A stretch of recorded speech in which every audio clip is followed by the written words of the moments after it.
안녕하십니까. 인하대학교 입학팀장 최원우입니다. 수험생 여러분 반갑습니다. 지금쯤이면 이제 개학을 하고 올해 수시 모집 최종 지원 전략을 점검하는 시기인 걸로 알고 있습니다. 오늘은 특별히 인하대학교에 지원하고자 준비하시는 수험생들을 위해서 두 분의 전문가를 모시고 올해 바뀐 부분과 지원 전략에 대한 점검을 같이 해보도록 하겠습니다. 먼저 소개해드리겠습니다. 학생부 종합전형을 책임지고 계신 우리 서재현 책임연구위원이십니다. 네, 안녕하십니까. 인하대학교 책임연구위원 서재현입니다. 그리고 학생부 교과전형과 논술전형을 총괄하고 계신 우리 김숙기 책임연구위원님이십니다. 안녕하세요. 인하대학교 책임연구위원 김숙기입니다. 1년 전 이 자리에서 저희가 지원 전략에 대해서 또 알려드렸는데 작년에 많은 수험생들이 도움받았다고 하죠? 네. 그렇죠. 네. 오늘도 똑같이 저희가 좀 준비한 사항들에 대해서 좀 짧은 시간 안에 좀 최대한 자세한 내용을 안내해 드리도록 하겠습니다. 먼저 올해 그 2023학년도 대입 전형에 대해서 제가 조금 개괄적으로 설명을 해 드리겠습니다. 인하대학교는 2023학년도에 수시 모집으로 2631명, 정시 모집으로 1242명을 모집합니다. 타 대학 대비해서 수시 모집에 대해서 많은 인원을 선발하고 있고요. 특별히 올해 많은 부분이 바뀌지는 않았습니다. 그렇지만 오늘 들으시는 부분들은 그 핵심이라고 생각하시면 되겠습니다. 인하대학교는 먼저 학생부 종합전형 대표전형으로 인하미래인재 전형과 인하참인재 전형이 있습니다.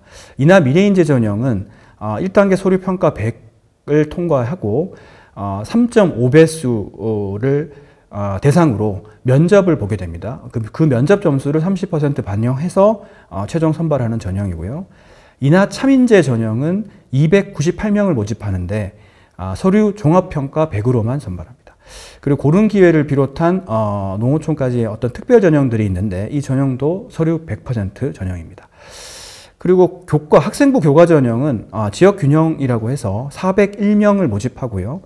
학생부 교과 점수 100%, 단 수능 최저 학력 기준이 적용되는 점이 있습니다. 그다음 논술 우수자 전형으로 469명, 그 다음에 실기 체육 특기자 84명, 이렇게 수시 모집을 2631명을 하게 됩니다. 그렇다면 이제 학생부 교과 전형부터 올해 변화된 부분, 핵심적인 사항들에 대해서 좀 알아보도록 하겠습니다. 2023학년도 학생부 교과 전형 변경 사항입니다. 4가지 정도 바뀌었습니다. 첫 번째, 명칭입니다. 간단하게 그 지역 추천 인재라는 명칭을 지역 균형이라고 쓰는데요. 이건 아마 수험생들한테 큰 영향은 없을 것 같습니다. 두 번째, 학교장 추천 인원 확대. 즉, 2022학년도에는 고교별 7명을 제한했는데 2023부터는 제한 인원을 폐지했다. 즉, 7명 이상도 한 고교에서 학교장 추천만 받으면 지원이 가능하다는 부분이 있고요. 세 번째는 진로 선택 과목을 상위 3개까지 반영한다. 예를 들면 이제 A를 받으면 1등급 이런 부분인데요. 모집 요강을 통해서 좀 확인하시면 되겠고요. 네 번째는 수능 최저 학력 기준의 변경입니다. 자연 계열의 일부 학과 수학 선택 과목이 좀 확대됐다. 이렇게 보시면 되겠습니다. 아무래도 이 중에 가장 좀 학생들이 궁금해하는 부분이 아무래도 추천 인원이 폐지된 것 같습니다. 우리 김숙기 연구위원님.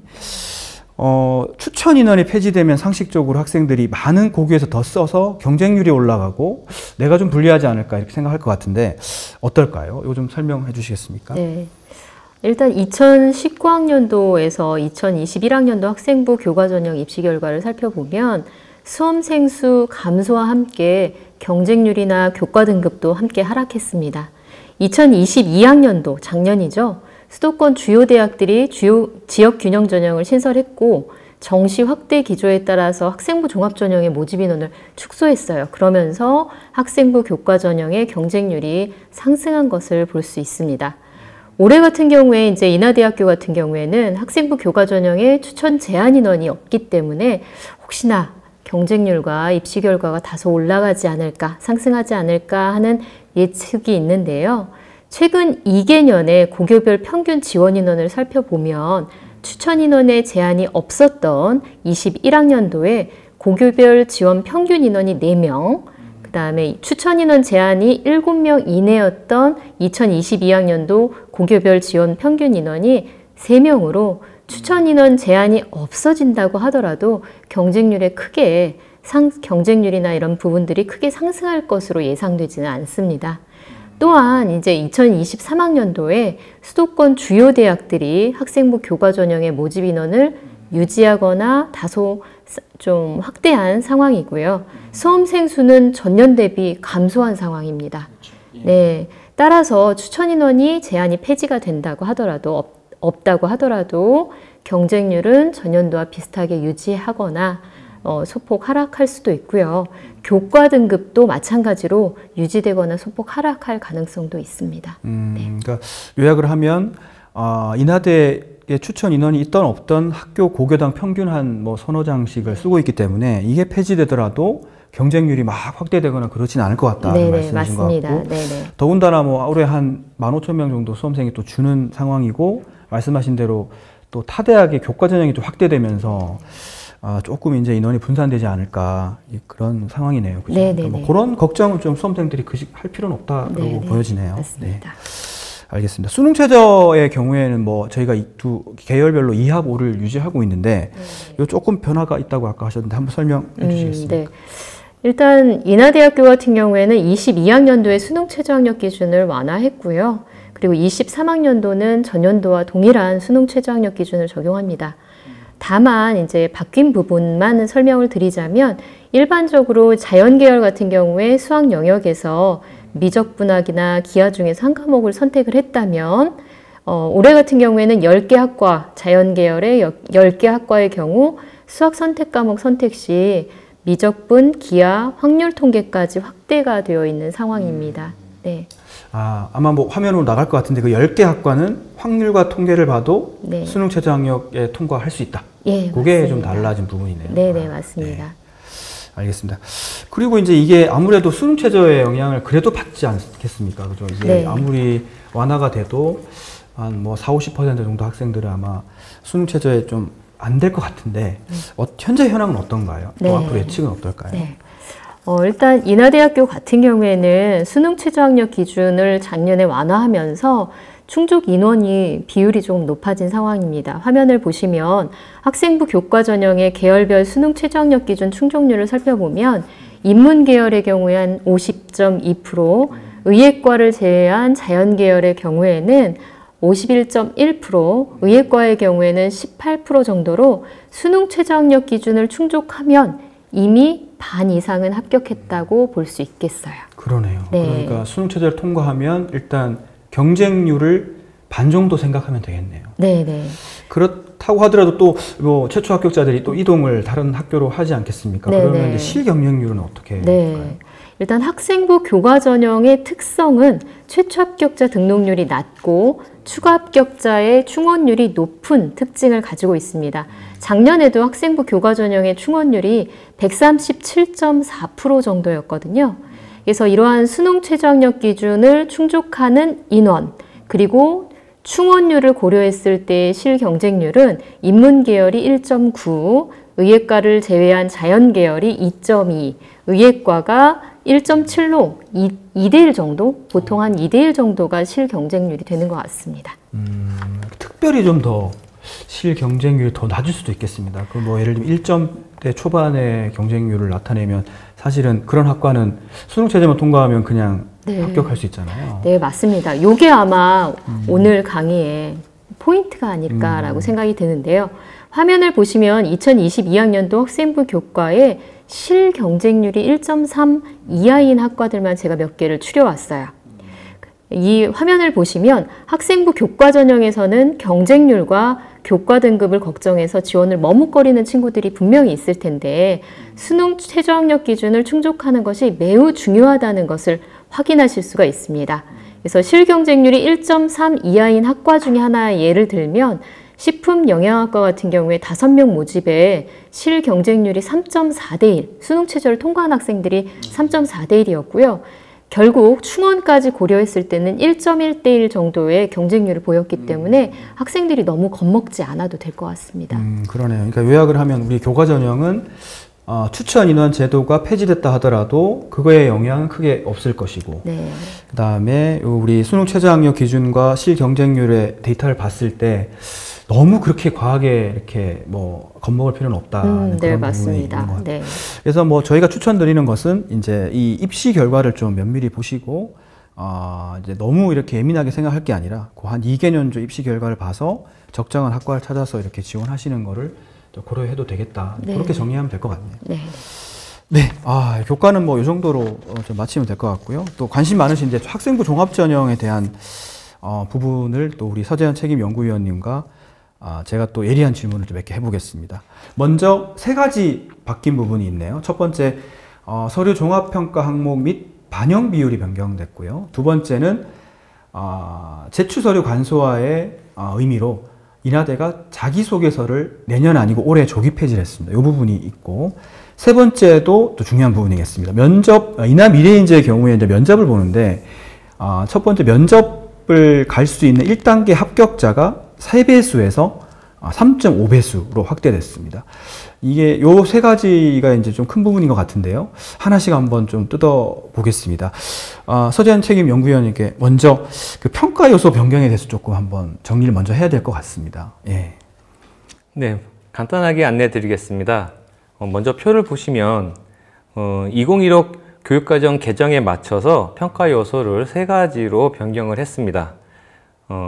일단 첫 번째, 대학 수학을 위한 기초적인 학업 능력 및 학습 태도를 평가하는 기초 학업 능력 역량, 그리고 진로 개발을 위한 관심 및 탐구 활동을 평가하는 진로 탐구 역량, 그리고 학교 생활을 통해 드러나는 공동체 내에서의 가치관 및 태도를 평가하는 공동체 역량, 이렇게 세 가지 요소로 구성이 되어 있고요.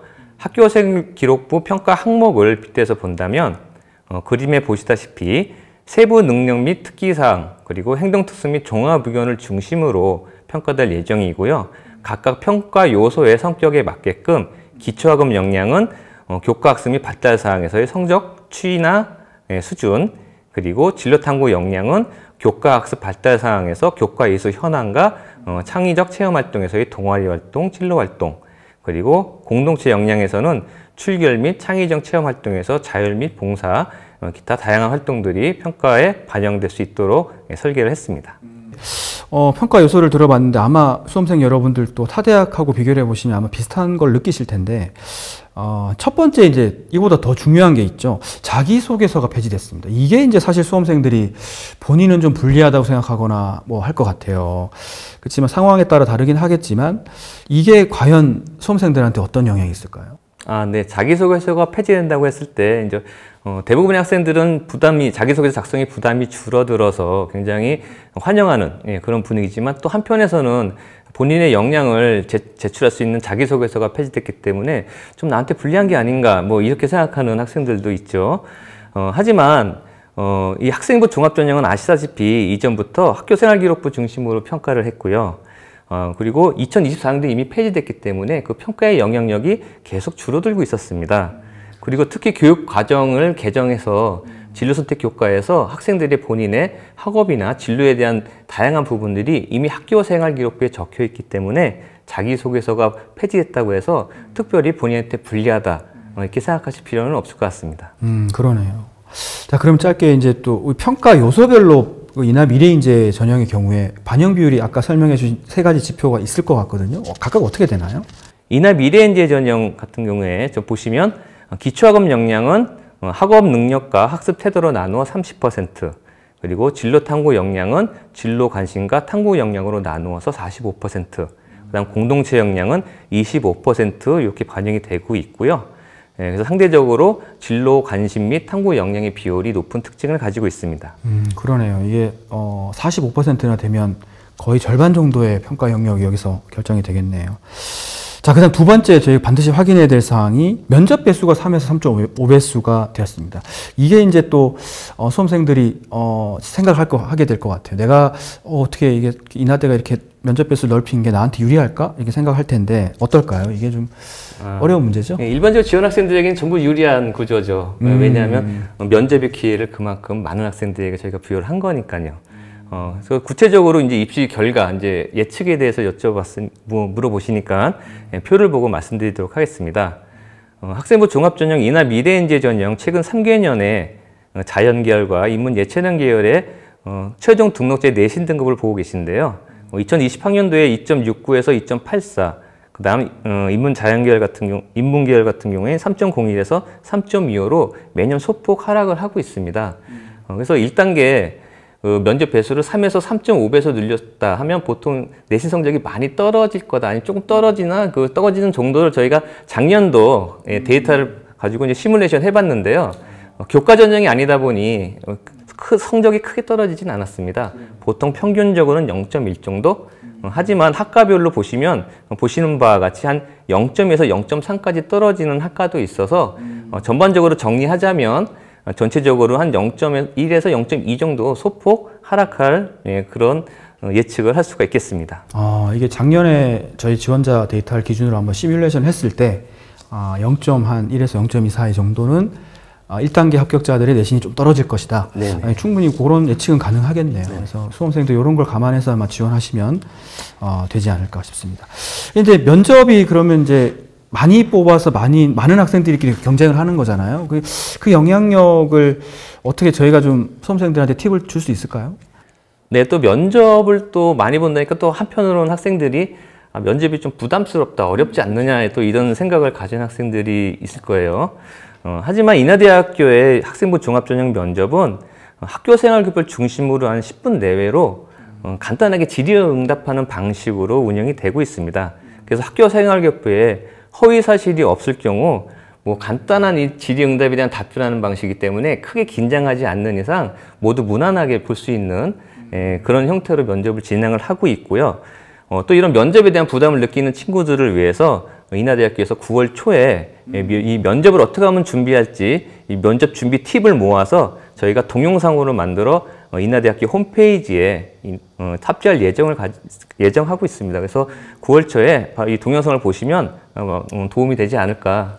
그러네요. 조금 안심이 되는 얘기인 것 같습니다. 뭐 첫 번째 또 자기소개서가 또 없기 때문에 또 서류를 좀 보는 것도 좀 줄어들었고, 또 정답지를 우리가 학생들 갖고 있기 때문에 조금만 좀 대비를 한다면 좋은 결과가 있을 것이라는 말씀으로 이해가 되는 부분이네요. 자, 그러면 이제 한 가지 또 체크해야 될 게 학생부 종합전형이 인하대가 2개가 있잖아요. 인하 미래인재 전형이 있고 인하 참인재 전형이 있습니다. 인하 참인재 전형에 대해서도 좀 팁을 드려야 되지 않을까 싶은데요. 네. 인하 참인재 전형 간단하게 설명드릴게요. 표 보시는 바와 같이 인하 미래인재와 좀 다른 평가 비율을 가지고 있습니다.